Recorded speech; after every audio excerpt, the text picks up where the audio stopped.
Này ấy cái khớp lại cho cô nha, cho nó chắc lại cô mới mạnh được.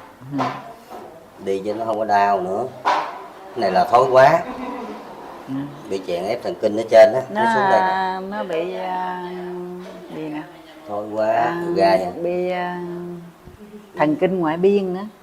Bị thần kinh ngoại biên, chèn ép thần kinh ngoại biên nó đau nhất. Nó giật ban đêm là nó giật cái chân nè, nó giật cái khúc này nè. Rồi nó giật luôn hả? Nó giật.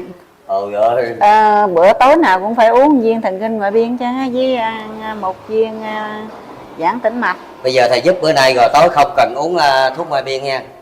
Thầy giúp bữa nay nó khỏe rồi nha.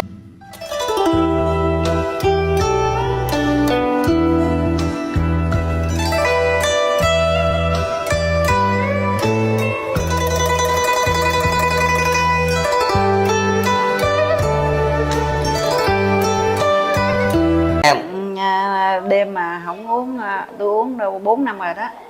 Là tối bữa nào cũng phải uống viên thần kinh ngoại biên. Rồi bây giờ tối hôm nay nghỉ uống coi nó như thế nào, thấy không?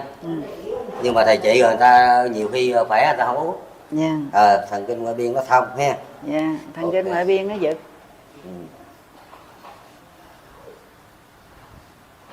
Ok, có đau không?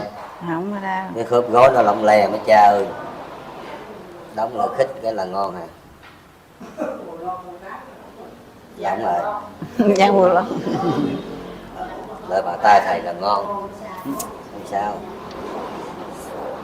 Trong người nghe nhẹ chưa? Hả? Thì nó đỡ hơn nãy. Nhẹ không? Đỡ rồi cả nhà ơi, nhẹ rồi cả nhà ơi. Chúc mừng cho cô Vân. Hai cái chân nhẹ cái nữa là ngon cơm luôn. Chúc mừng cô Vân luôn. Ok.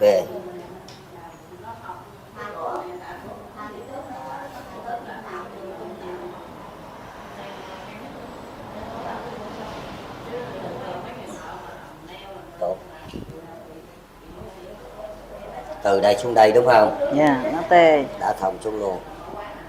Khúc đó nó tê dữ lắm. Tới bàn luôn. Tới ngón luôn. Nó tê hết cái bàn giò luôn. Hết xuống dưới luôn. Từ khúc này xuống là tê cứng lâu rồi.